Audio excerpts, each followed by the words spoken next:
Once again, welcome. I'm Tim Stone, Superintendent of Fort Sumter National Monument, and what an honor to have everybody here on such a beautiful day. I want you to know I ordered this weather earlier. It looked a little dubious, but spectacular, as it was 4 years, 2 days ago.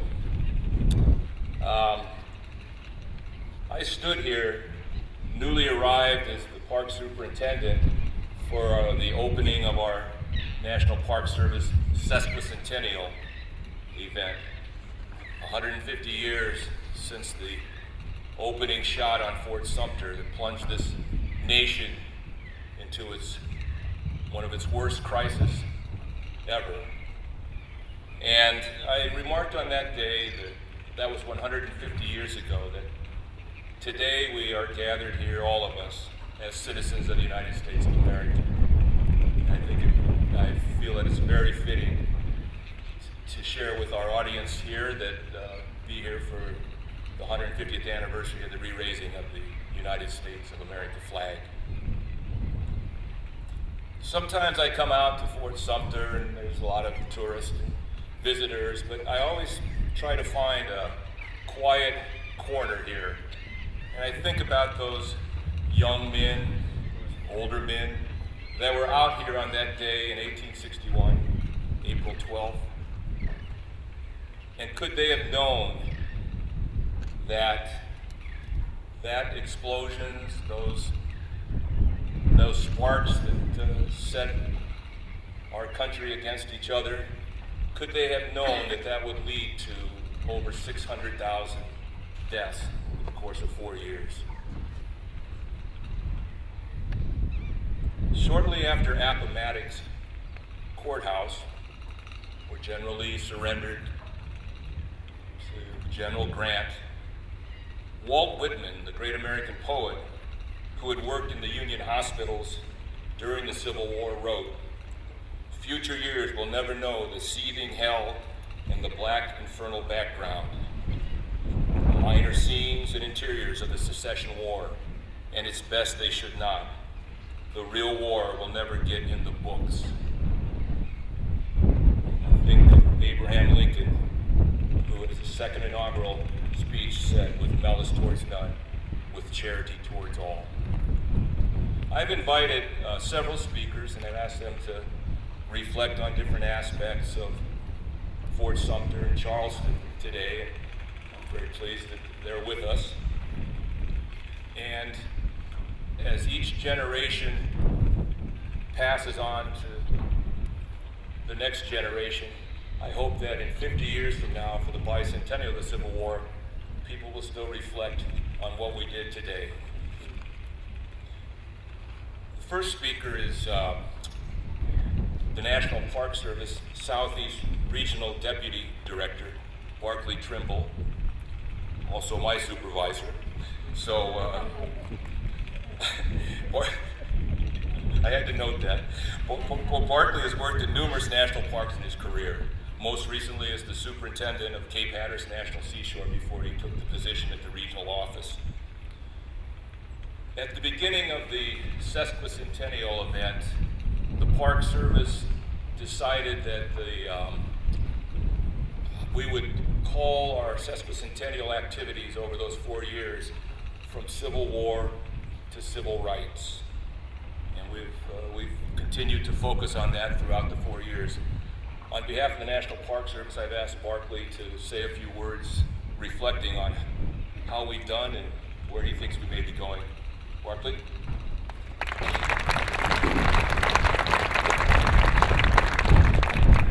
Well, good evening. It's good to be back in some humidity, so it's it was a day well ordered, so it's good. My skin is absorbing it all again. After leaving the Outer Banks, I've kind of shriveled up in Atlanta, but it's good to be back. Well, I wanted to say thank you to Superintendent Stone for that introduction, and say thank you to Mayor Riley and State Senator Campson for being with us here tonight too, and all the other distinguished guests and ladies and gentlemen that are with us in the audience here tonight. On behalf of the National Park Service, and particularly Director John Jarvis and my boss, Southeast Regional Director Stan Austin, they were unable to attend and send their regrets. But for me, it's an honor to join all of you tonight on this historic day. So I think as Tim just alluded to, 4 years ago here at Fort Sumter, the National Park Service and the nation embarked upon a journey to commemorate the 150th anniversary of the American Civil War. That journey took us back to Manassas, Shiloh, Gettysburg, Vicksburg, and several other historic fields along the way. Finally, last week it took us to Appomattox. Throughout these observances, in addition to telling the stories of the battles, we have tried to also tell the personal stories of the many people caught up in the turmoil of war. Those stories didn't just focus on battles and tactics. They also focused on the soldiers, the impact of war at home for both sides, and the impact on families. We also told the stories of the African Americans and their role, not just the fact that they were enslaved, but what they were able to accomplish in the war effort, the contributions of the brave souls who operated the Underground Railroads and the U.S. colored soldiers. We also highlighted the contributions on both sides of the Hispanic and the Native Americans. We felt it important to tell these inclusive stories so Americans of all backgrounds could appreciate that the Civil War was relevant to them. One of the most important stories the National Park Service focused on these last 4 years was that theme, Civil War to Civil Rights. We wanted to demonstrate how the two are inseparably linked. We wanted to tell the story of how the nation moved and continues to move today toward the more perfect union as described in the preamble of the Constitution and which President Lincoln spoke of in his first inaugural address. The Civil War resulted in the freeing of slaves, but it was only the first step on the road to equality. So in every observance of the events of the Civil War, we weave in the story of the connection to the Civil Rights Movement. We have also started observing the 50th anniversaries of significant events of the Civil Rights Movements. Last year, we observed the 50th anniversary of Dr. King's I Have a Dream speech. Just last month, we commemorated the 50th anniversary of the Selma to Montgomery Voting Rights March. We will continue to mark these anniversaries and connect them back to the Civil War. It is the one way the National Park Service tells the story of America and includes the stories from people of all backgrounds. Including stories of people from all backgrounds is significant for the National Park Service as we move closer to our centennial year in 2016.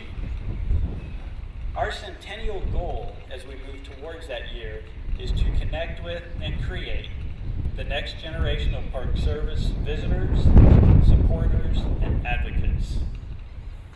We want to engage with the young people and those diverse backgrounds and help them identify and see the value and relevance of the national parks such that they will one day, as the one we are in today. We believe this will lead them to visit, advocate for, and serve as steward of parks for many years to come. There are many folks to thank for making this week's important observance happen. First, obviously, Superintendent Tim Stone and his great staff deserve many thanks for preserving this treasured monument and their unwavering support in telling its stories.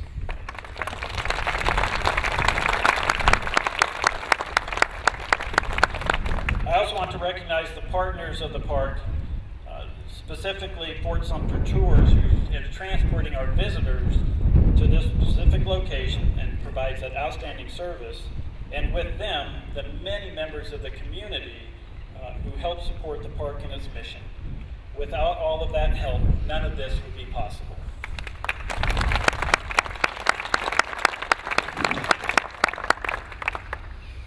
And we must remember the dedicated volunteers and the Civil War living historians standing behind us, who with their impeccable attention to detail bring the Civil War era back to life for us every day. Thank you, gentlemen, for all your work.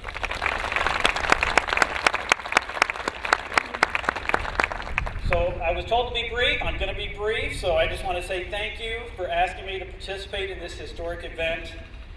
And it will be very moving for me to be participating in the American flag being raised over Fort Sumter tonight. Thank you.